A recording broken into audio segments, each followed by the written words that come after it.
Silakan, ada yang mau ditanyakan?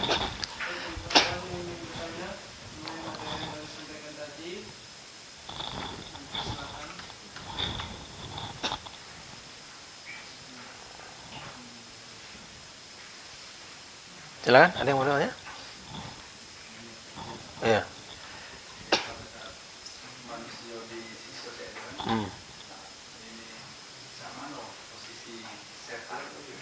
Oh, gini, ikhwah, saya perlu jelaskan ya.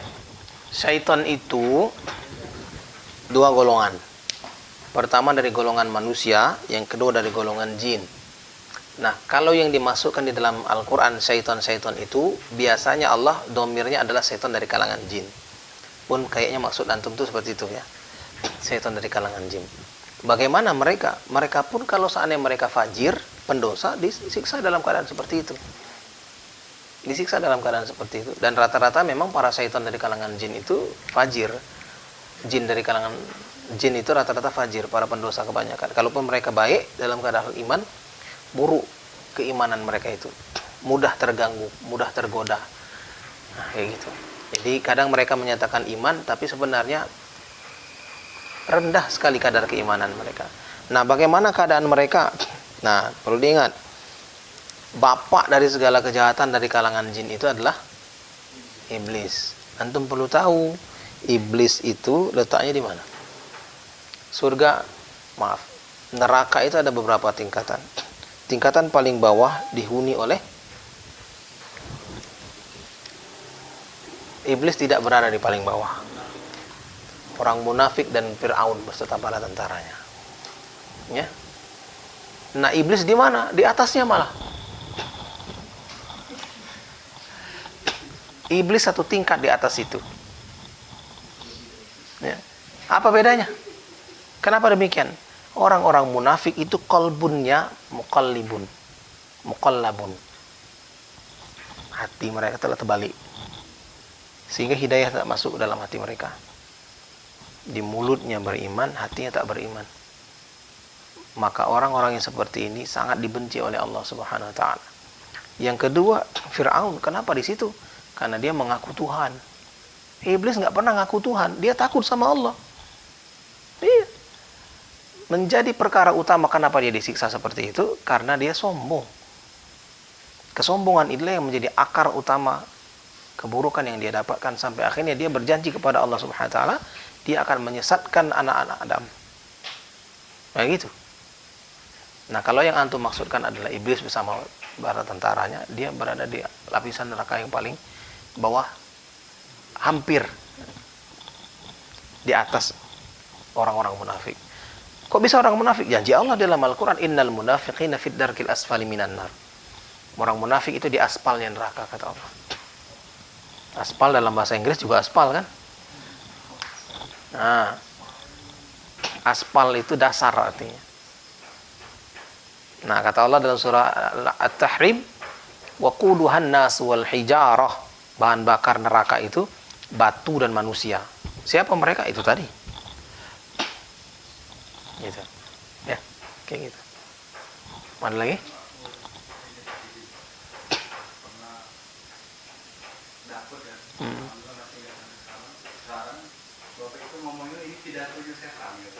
Gimana? Gimana? Ibrahim ayat 22. Dan berkatalah segala perkara hisab telah diselesaikan. Sesungguhnya Allah telah menjanjikan kepadamu janji yang benar, dan aku pun telah menjanjikan kepadamu, tetapi aku menyalahinya. Sekali-kali tidak ada kekuasaan bagiku terhadapmu, melainkan sekedar aku menyuruh kamu, lalu kamu mematuhi seruanku. Oleh sebab itu janganlah kamu mencerca aku, tetapi cercalah dirimu sendiri. Aku sekali-kali tidak dapat menolongmu, dan kamu pun tidak sekali-kali tidak dapat menolongku. Sesungguhnya aku tidak membenarkan perbuatanmu, mempersekutukan aku dengan Allah tidak dahulu. Sesungguhnya orang-orang yang zalim itu mendapat siksaan. Coba dibuka surah Al-A'raf yang kita buka dari halaman tadi. Coba dibuka halaman keempatnya ini. Di ayat yang paling atas. Kayak Ustaz di Hidayat kan, paling kanan, sebelah kanan paling atas. Nah, surah Al-A'raf tadi. Kok ayat 4, halaman keempat. Qala dukhulu fi umamin qad khalat min qablikum minal jinni wal insi fin nari kullama. Ada dapat? Yang paling atas ayatnya. Kullama dakhalat ummatul la'anat ukhtaha hatta idza daraku fiha jami'an qalat ukhrahum liulahum rabbana haula'i adalluna fa'atihim adaban di'fan minan nar. Cari ya, halaman keempat, ayat paling atas. Ada, dapat? Qala dakhulu, ayat berapa itu? Nah, ayat 38. Baca artinya. Antum. Allah berfirman, masuklah kamu ke dalam api neraka bersama golongan jin dan manusia yang telah lebih dahulu dari kamu. Setiap kali suatu umat masuk, dia melaknat saudaranya, sehingga apabila mereka telah masuk semuanya, berkatalah orang yang masuk belakangan kepada orang yang masuk lebih dahulu, ya Tuhan kami, mereka telah menyesatkan kami, datangkanlah siksaan api neraka berlipat ganda kepada mereka. Allah berfirman, masing-masing mendapatkan siksaan berlipat ganda, tetapi kamu tidak mengetahui. Ayat selanjutnya. 39. Dan orang-orang yang masuk terlebih dahulu berkata kepada yang masuk belakangan, kamu tidak mempunyai kelebihan sedikit pun atas kami, maka rasakanlah azab itu karena perbuatan yang telah kamu lakukan. Nah, rasakan sendiri. Nanti gini, masuk neraka. Ya Allah, ini yang setir aku. Ini ya Allah yang nyesatkan aku dulu. Kata orang itu, ngapu kau galak? Ngapa nggak galak, yuk? Ya, ngomong gitu dia nanti. Sama halnya kata setan tadi. Aku nggak ngajak kalian untuk menyesatkan Allah, kalian sendiri yang mau. Ya, menyekutukan Allah, aku nggak ngajak kalian. Nah, jadi nggak bisa kita bilang, ya Ustaz, aku nih jadi cak ini nih dia tuh naik ngajak. Wah, enak betul kayak gitu. Ya, gitu jawabannya, ya, Chan. Yang lain silakan.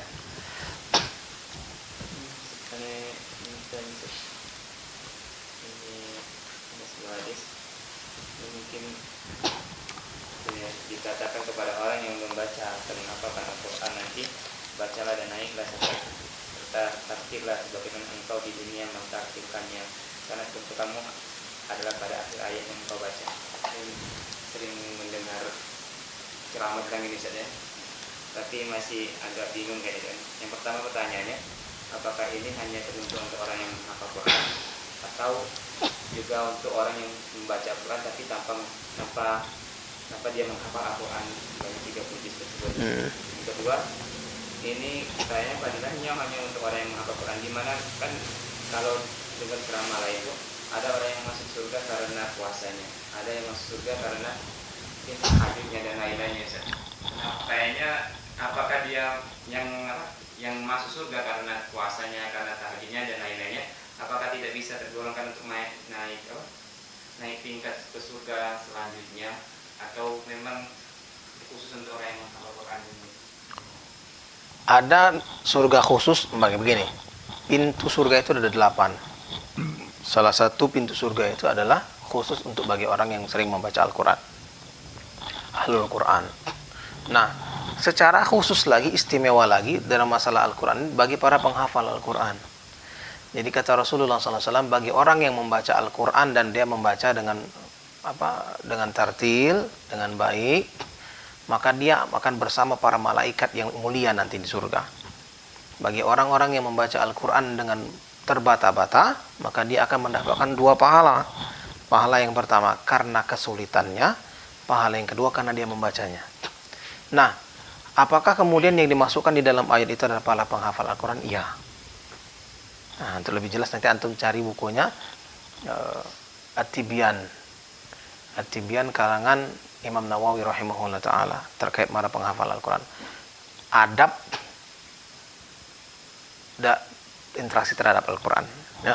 Kemudian, apakah kemudian para pembaca Al-Quran itu mereka tidak bisa masuk surga dengan bacaannya? Nanti ada pintunya khusus untuk orang yang sering berinteraksi dengan Al-Quran. Jadi, ikhwah, orang-orang yang sering membaca Al-Quran gini, Al-Quran itu akan dikenali nanti. Bahkan di dalam kubur pun, dia akan menjadi teman kita.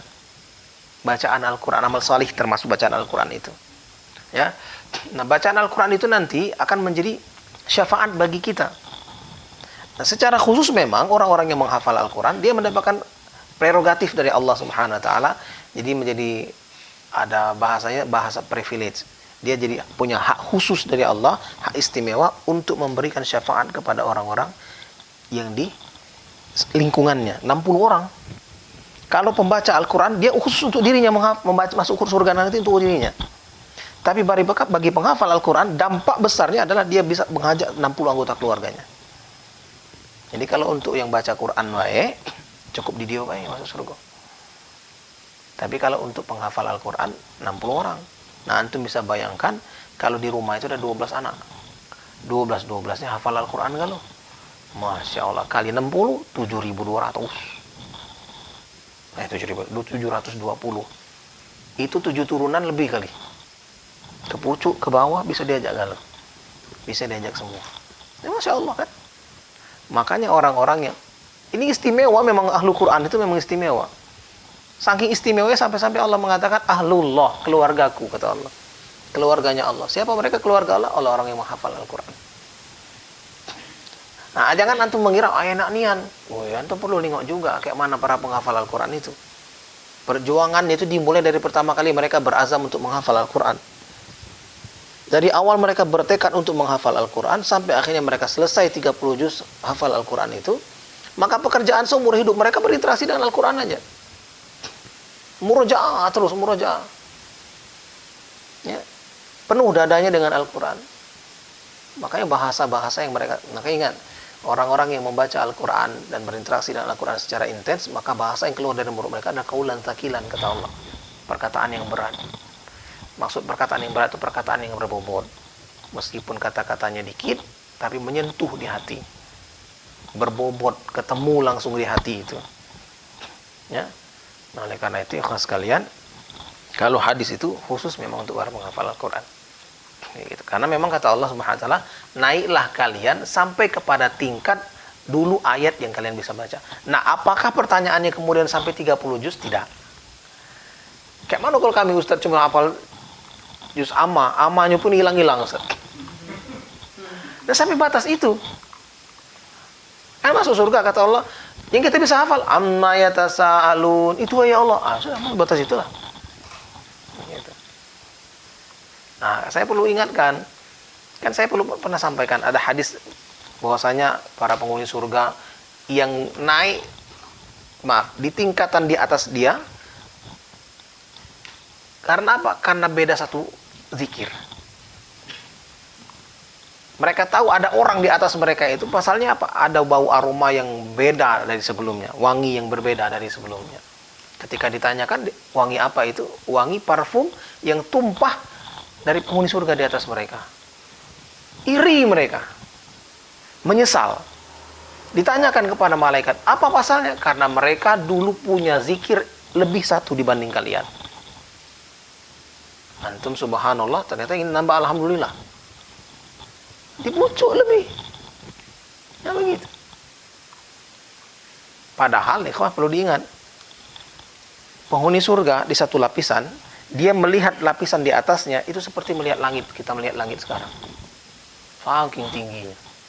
Padahal surga itu ada 100 tingkatan. Di masing-masing tingkatan ada derajat-derajatnya lagi. Tingkatan ke-70 ke tingkatan 71 enggak langsung 71 ketemunya. 70, 70A, 70B, 70C gitu. Gitu. Luas surga itu seluas jagat raya ini loh. Jadi jangan kira kecil nian. Oh enggak. Satu orang penghuni surga dia punya 1000 dayang-dayang dari kalangan malaikat dan pemuda-pemuda surga. Wildanun mukhalladun, kata Allah. Jadi kalau ada yang nelpon di situ, nelpon. Jadi 1 ke 1000 sini kan panjang ceritanya, runutannya. Ada yang ngetok pintu. Assalamualaikum. Ada tamu, ada tamu, ada tamu. Sampai sini. Ada tamu, wahai Tuan Raja. Siapa di sana? Siapa di sana? Siapa di sana? Sampai situ. Aku malaikat ngantar makanan. Malaikat ngantar makanan. Oh, sampai sini. Malaikat, oh, suruh masuk, suruh masuk, suruh masuk. Ah, maksudnya apa? Menunjukkan kebesaran kemuliaan dia. Oh ya, masa di dalam surga itu biasa-biasa kayak kita makan pempek, makan gorengan, rugi. Ngapain nak sholat-sholat, capek-capek tengah malam bangun, cuman makan pempek kayak dapatnya. Pempeknya pempek biasa pula, pempek dos. Nggak isi apa-apa. Ya. Begitu. Tapi mulianya luar biasa. Antum tahu? Dalam surah An-Naba itu, antum nanti cari tafsirnya dalam surah An-Naba halaman kedua itu. Innalil muttaqina mafazan hadaiqa wa a'naba wa kawa'iba atroba. Dari mulai kata wa kawa'iba atroba, antum langsung ngiler dengarnya nanti tafsir itu. Cari oleh antum nanti. An-Naba. Nah, ini mana Kak Yung? Sampai pada kalimat kata Allah jazaan mir rabbika ata'an hisaban. Antum perlu tahu maknanya apa? Kata Allah, mereka akan mendapatkan balasan kata Allah di dalam surga, bahasa Allah ata'an hisaban, balasan yang membuat puas hati. Jadi kalau dapat itu puas. Puasnya itu puas nian. Kita minta 1 dikasih Allah 100, tambah lagi, bonus ini, bonus ini. Antum beli HP dibonusi apa namanya anti gores aja senang dulu. Ya. Apatah lagi minta kata Allah Subhanahu wa taala dikasih bonus ini, dan bonus paling tinggi nanti apa? Mandang wajah Allah. Nah, kita sebut nama Allah, ya Allah, ya Rahman, ya Rahim. Ini ketemu nanti di surga itu. Nah, kayak gitu. Nah, orang yang paling tinggi di situ kata Allah, ulaikal ladzina an'ama Allahu 'alaihim minan nabiyyin wasiddiqin wasyuhada wassalihin wa hasuna ulaika rafiqa. Nanti cari dalam surah Al-Imran. Mereka adalah golongan dari golongan nabi, siddiqin. Kan bukan nabi aja, ternyata ada yang lebih, ada yang lain. Siddiqin, siapa mereka? Orang-orang yang jujur dengan keimanannya. Wasyuhada, orang yang mati syahid. Wassalihin, orang-orang yang beramal salih. Jadi kalau kita terus menjadi orang yang jujur dengan keimanan kita, terus beramal saleh, punya peluang untuk ke sana. Jadi jangan pernah menyepelekan amal saleh sekecil apapun. Ya, sekecil apapun. Meskipun antum punya peluangnya cuma minggirkan duri di jalan. Pinggirkan, ada tiba-tiba batu bata di tengah jalan.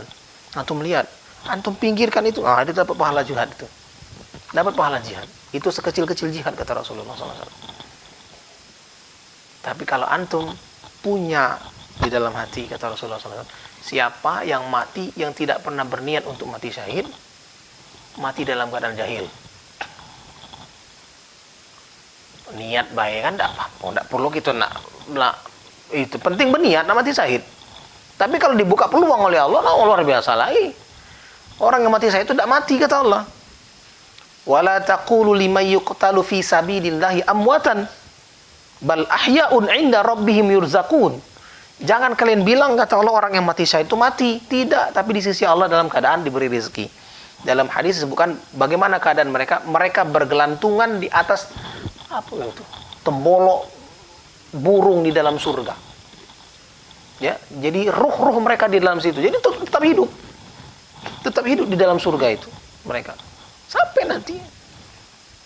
Nah, termasuk mereka keutamaannya adalah orang-orang yang mati syahid itu mereka nggak merasakan goncangan hari kiamat.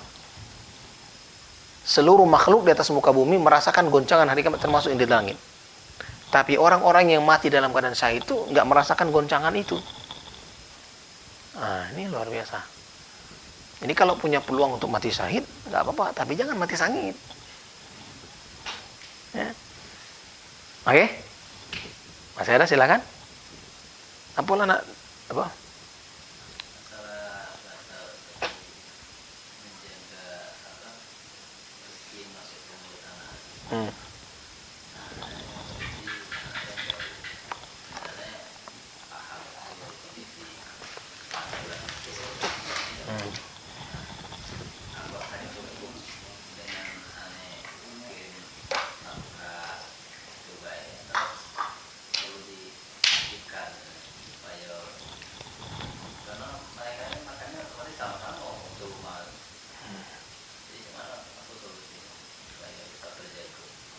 Solusi yang pertama, tentunya antum pastikan dalam diri antum terus berdoa, semoga Allah jaga anak antum. Karena nggak akan bisa dilakukan apa-apa. Sekarang kan kondisinya kayak gitu kondisi. Nah, yang kedua, berdoa. Sampai ke 9 berdoa. Sampai 10 berdoa. Karena nggak mungkin antum nak ngawasi. Padahal antum nggak akan diterima oleh mantan mertua antum tuh. Bukan mantan pacar, mantan mertua dong. Pak, minta tolong Pak makanannya dijago. Sapu kau nih, ngatur aku. Antum datang dimarah. Jadi antum banyak doa. Jangan seremehkan doa ya. Anak sering kasih ingatkan tuh. Anak mau kasih ingatkan tuh. Semuanya lah ya. Jangan berdoa itu di ujung-ujung kesempatan. Lah mentok seluruh pintu baru ngomong ya Allah tolong aku. Nah itu orang kutip saya orang bodoh itu. Lah mentok seluruh pintu baru bilang ya Allah tolong aku. Mesti dari awal udah mulai. Ya Allah aku kepengen jalan ke situ. Tunjukkan jalan terbaik menuju ke situ. Kalau ternyata jalan yang ditunjukkan oleh Allah itu jalan yang tidak sesuai dengan apa yang kita inginkan, ya sudah bersabar, supaya dapat pahala kita dengan kesabaran itu. Ya gitu. Ya. Sama halnya kayak kita naik motor, naik mobil, naik kendaraan ya. Antum pakai helm itu bukan karena takut dengan Chandra. Ya. Bukan, tapi upaya terbesar bagi kita untuk menjaga diri kita. Itu bagian dari ikhtiar dan berpahala kalau antum niatkan untuk itu. Ya. Kalaupun ternyata setelah antum pakai itu dengan baik, antum mau ke motornya hati-hati, kemudian tidak melebihi batas kecepatan yang dianjurkan, kecelakaan juga, ya sudah itu bagian dari takdir yang harus kita terima dan bersabar dapat pahala yang banyak dari situ. Ya, kurang lebih seperti itu. Masih ada?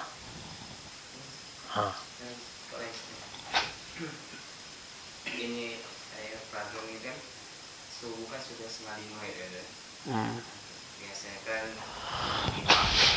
Jadi bangun itu jam 4, kalau subuhnya jam 5 masih terkejeram untuk tahajud. Tapi ketika sudah jam 5 kayaknya kalau jam 4 berat. Pas sudah azan baru kayak itu kan baru dapat tahajud jadi kan. Jadi kayaknya mepetnya nih kan. Coba kemarin 2 hari 2:30 saja. 2:30. Teleran tuh siangnya. Nah, tapi pada subuhnya itu sampai pagi saja. Sedangkan setelah subuh nggak boleh kan. Nah itu jadi masalahnya itu gimana sih caranya solusinya? Kerjakan sampai batas kemampuan antum. Kalau antum kira-kira nggak sanggup, jangan dipaksakan. Itu justru akan mempengaruhi nanti profesionalitas antum dalam melakukan sesuatu. Kalau misalkan sanggup antum cuma bangun jam 4, ya sudah bangun jam 4 nggak apa-apa. Silakan saja. Cuma dapat 2 rakaat Ustaz, ya sudah, gitu aja nggak apa-apa. Tapi kalau memang antum sanggup untuk mengerjakan bangun 2:30, kemudian di pagi hari masih tetap segar, alhamdulillah. Karena kita ini memang berbeda kondisinya dengan orang-orang di zaman Rasulullah SAW. Pertama ya, perlu saya ingatkan, kita ini nggak punya, di zaman kita ini polusinya berbeda dengan zaman Rasul. Zaman Rasul nggak punya polusi seperti kita, sehingga pengaruh terhadap tubuh kita ini luar biasa. Yang kedua, aktivitas fisik kita ini berbeda dengan di zaman Rasul. Para sahabat Rasul itu perlu diketahui, rata-rata di antara mereka itu tubuh mereka itu six pack. Kalau mereka ngangkat tangan, kayak ada sayap di sini mereka itu, nah. Kayak siapa lah ya? Jadi memang tubuh mereka itu, ya. Jadi kayak ada sayap di sini mereka itu. Jadi perut mereka itu seperti susunan batu. Apalagi Rasulullah SAW. Kekar betul badan Rasul itu. Saking kekarnya rahang beliau itu kokoh sekali. Ya, rahangnya. Nah, itu yang pertama. Yang kedua, pola makan kita. Kalau di zaman Rasulullah SAW, pola makan nggak seperti kita. Katik gorengan zaman Rasul. Ya. Goreng ini antum baru tahu. Ini enak be makan yuk. Anu nengok goreng yo hitam minyak itu masih itu makan. Nengoknya ya Allah tidak makan. Gitu masih dimakan juga. Itu kan. Itu pola makan. Yang ketiga, pola tidur. Zaman Rasul bersama para sahabat, tidur mereka berkah. Ya, antum belum. Tidur aja berkah. Gimana tidur yang berkah? Sedikit aja tidur mereka udah cukup. Udah buat tubuh mereka itu seger lagi. Lah kita mau 10 jam tidur pun masih tetap capek rasanya. Ya. Ya. Itu. Yang keempat, tingkat stresnya berbeda. Kalau mereka cukup dengan sholat, udah seger lagi. Kalau kita sholat makin stres kadang-kadang. Ya. Teringat kalau masalah tuh kan.